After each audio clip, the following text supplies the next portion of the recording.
So, Mary Lou, as I've said, why don't we start with some personal reflections? First of all, I know that sometimes politicians, the last thing they actually want to talk about is themselves. So unfortunately, I might force you to do that. You, and it has been said plenty of times, you were born in 1969 in Dublin. Before we get to university days, before we get to joining Sinn Féin, why politics? That's a nice wide open question. Was it a family passion, or was it something that you kind of stumbled upon when you were growing up? I think it's probably a mixture of both, Thomas. And can I just say how delighted I am to be with all of you this Friday evening? And I wish that it was in person. But look, as the old saying goes, we're at where we're at. Yeah, I guess it was a mixture of the two. I was never the kind of person who had, for me personally, kind of, a master plan, for world domination, or my life kind of neatly arranged in different boxes. I was never, I suppose, that organized, if I'm truthful with you. But I certainly grew up in a household where politics was discussed. So if that makes it a political household, then it certainly was, and not just domestic politics, but international politics too.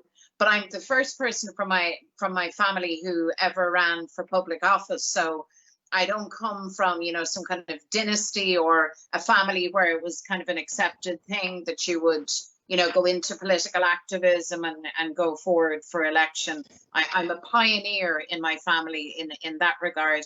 But yeah, I always had an interest in things, an interest in people as well.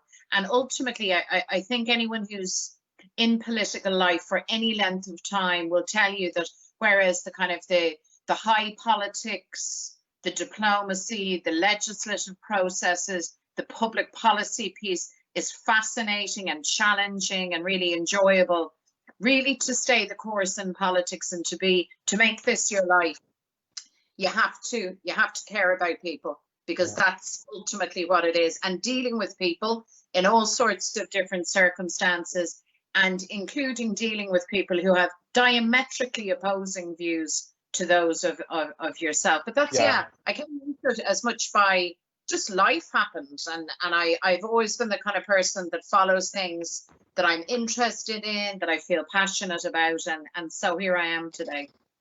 And growing up in Dublin, you will have been watching the conflict that was taking place sort of where I am at the moment in Belfast. As a child in Dublin, not just you, I suppose more broadly at school, did it seem like it was, something that was happening at the other end of the country, in another country, some people would say? What was the perspective like growing up in Dublin, watching a conflict take place up towards the border and into Belfast and the north of Ireland as such? Well, the strange thing, Thomas, even though I'm a Dubliner, so obviously we're at a remove from things, and I didn't experience growing up in conflict and all the hardship that brought. But nonetheless, for me and for my entire generation, the Troubles were the background noise to all of our lives, and you couldn't avoid it, because day in, day out, evening in, evening out, there was news from the north. Most of it, to be honest, absolutely heartbreaking, and big moments in history are marked out kind of in my mind. Certainly, I've spoken about this before. I particularly recall the H blocks, the hunger strikes, Bobby Sands. I can recall exactly the moment when I heard that he had died. I remember all of the big figures, Margaret Thatcher, the late Ian Paisley, and that kind of looming, almost terrifying figure for me as a child in Dublin. So in a sense, it felt, of course, a little bit distant because we weren't in the middle of it.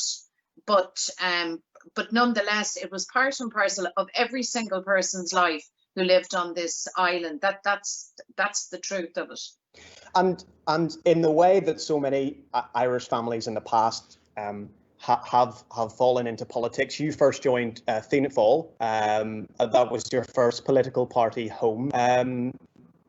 Why did you do that, I suppose, is the first question. Why Fianna Fáil? And then you obviously left after that. What were the main motivations? And do you remember a specific moment when you thought to yourself, do you know what? actually this party isn't for me, I'm going to have to take the leap to Sinn Féin? Well, Fianna Fáil, my family by tradition were anti-treaty, and therefore Fianna Fáil, as you'll know, Thomas, that Southern politics, for a long time, for, generations, has been split. The kind of cleavage in Irish politics, pro-treaty, anti-treaty, Fine Gael, Fianna Fáil, and my people were certainly very much on the anti-treaty side of the equation. So I suppose, again, when I got interested in politics, and by the way, I should say I had and still have very many friends within Fianna Fáil, and I joined for a short while, and you know what, it became, if not immediately obvious, very, very quickly obvious, I was just in the wrong place. I mean, it's as simple as that. My political orientation has always been about Irish unity, about democracy in Ireland, about self-determination, all of that piece, but also social justice.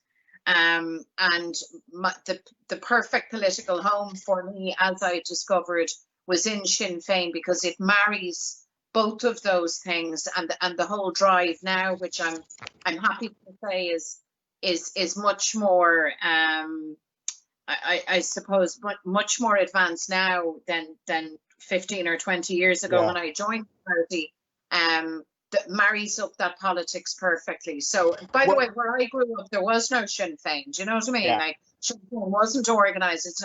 I look to our party now, and it's a large party, the biggest party on the island, and we get to talk, I'm sure, about all of that.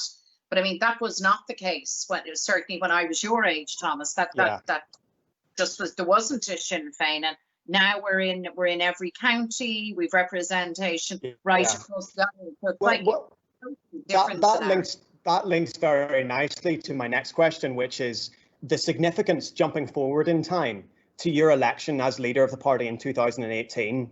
In preparing for tonight and looking through some questions to ask you, you really cannot go far, it should be said, without reading almost the same thing, which is that Mary Lou McDonald is middle-class background, a nice part of Dublin, privately educated, studied English literature, and then you're elected to be leader of the party, of a party which has always defined itself in many ways by working class roots, and was and is still regarded by some, and I'll quote a New York Times article in a feature about you, so I'm sure you know this quote, regarded by many as, quote, the IRA in suits. Your election as leader of Sinn Féin, do you think that represented a move away from some of the history of the party? Was that a decision to say, I want to put some of the history of Sinn Féin behind us and look forward? Well, look, I think it's fair to say that I probably, for some people, represent a very unlikely leader of Sinn Féin for lots of reasons, and not least, and let me say this, the fact that I'm a woman. I mean, it's only a recent phenomenon in Irish Irish politics that women leaders have again come to the fore. You see that I have a portrait of Countess Markievicz on the wall behind me, and of course she was the first woman elected to Westminster. She was an abstentionist, but she was a Sinn Féin MP. So Irish history has always had very strong women, but we've, they got lost, they got forgotten, and so just to say that point. Also to say to you, Thomas, like all of the political parties in the South, if I can call this jurisdiction, 26 counties, had at some stage a relationship with the IRA and with armed struggle and with the advance of freedom. And sometimes when I hear this, this refrain around the connection between Sinn Féin and the IRA and so on, as though it were a brand new departure, it's not. It's very much par for the course. It was the case with Fianna Fáil. It was the case with Fine Gael.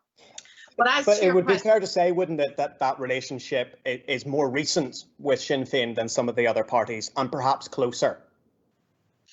Not closer, but certainly more recent. And the reason for that, Thomas, is because unlike the other parties, Sinn Féin is a national organisation, and so organised in the north, in the 6 counties where the conflict happened. And when partition happened, the Fianna Fáil and Fine Gael kind of retreated back as purely a 26 county entities.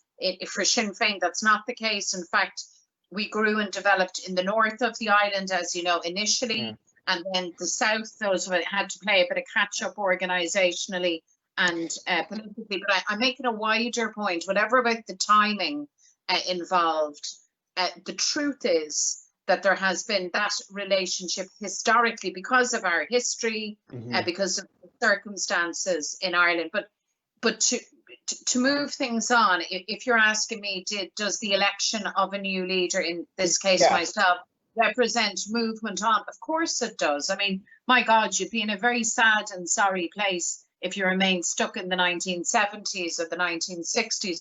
Of course, Sinn Féin has changed. And by the way, will change always, generationally, as circumstances, as politics changes. But the only thing that remains absolutely constant is our core objective. And the core objective is as old as Wolf Tone. And it is about uniting Protestant and Dissenter. And we'll come back. We will definitely be coming back to those core principles, and also the significance of your leadership as opposed to previous leaderships. Let's talk about elections, if you don't mind.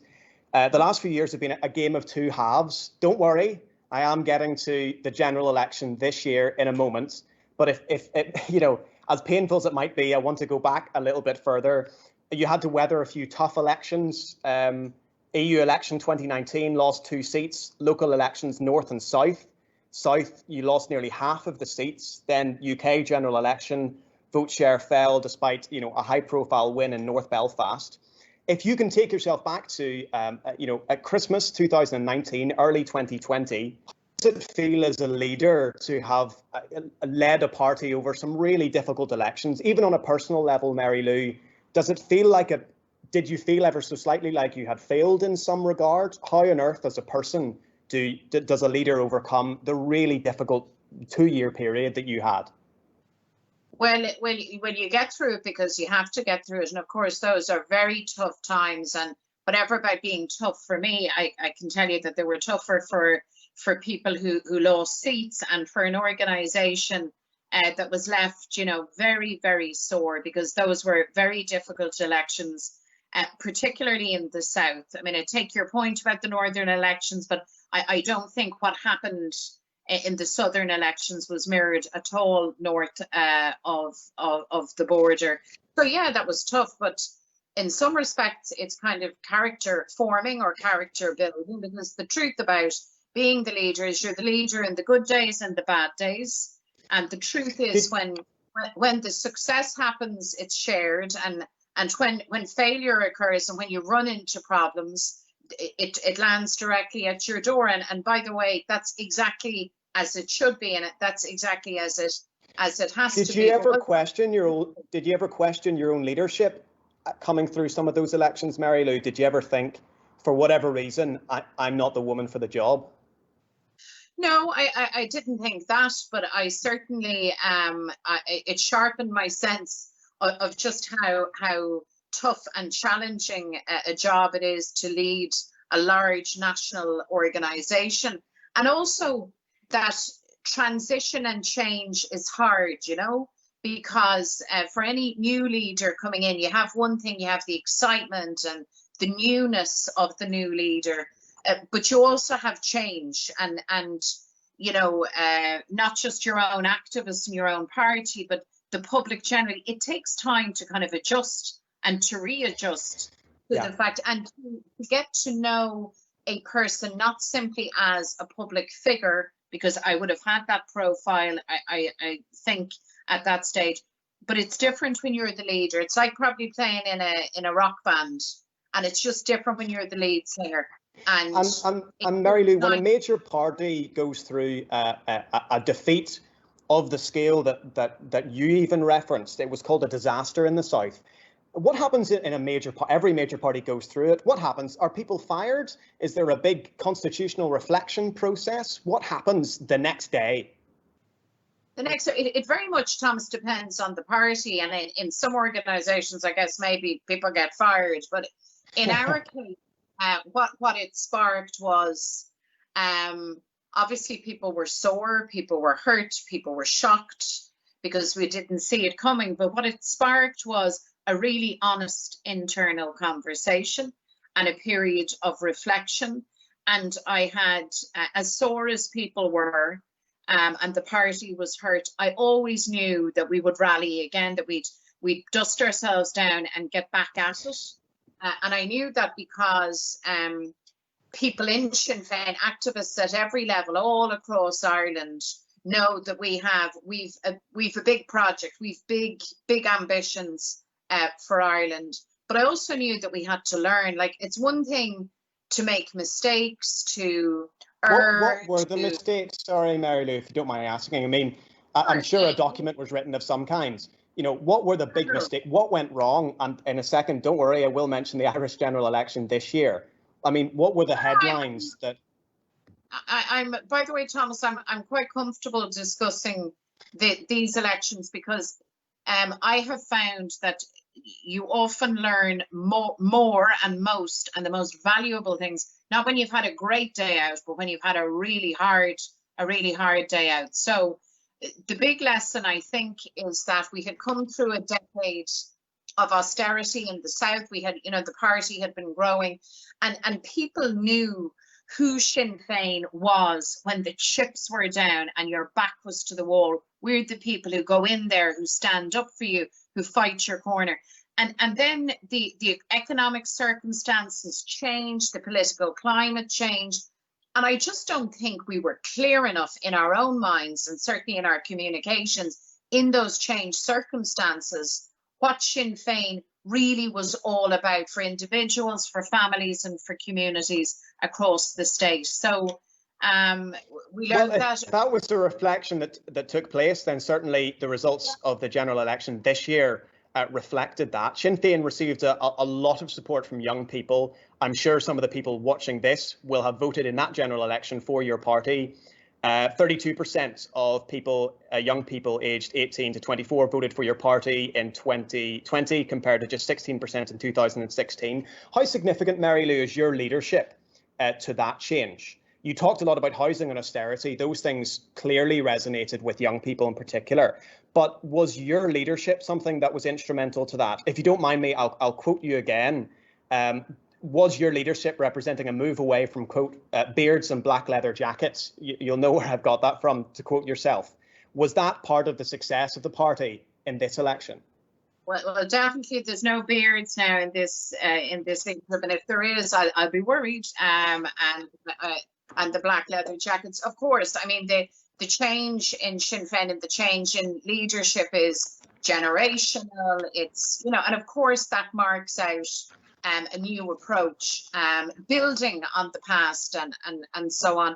What I found going around during the last election was that, and if I'm honest about it, some of this took us a little bit by surprise, the extent to which people had landed on a position, and particularly younger people, that it had been Fine Gael, Fianna Fáil, Fine Gael for a century, almost a century, and that now is the moment for a new type of government, a government that's more in touch, a government that will do things differently, take a different sort of policy perspective, but a government that feels differently as well. And people were very clear in articulating the type of change that they want. So a lot of it, Thomas, you're right, was around that whole debate around housing and accommodation and rental and tenants' rights, all of that. But it was wider than that. There's been an appetite, as you will know, and you've seen it in marriage equality and the repeal of the Eighth Amendment, that there's a new perspective in Irish politics. And I think this isn't just in the South, I think it's island-wide. And in Sinn Féin and in myself, but not just me, the team around me who are really top-notch, people saw an alternative government. So it wasn't a protest vote. Mm-hmm. People voted for us very much to be part of, and ideally to lead, a government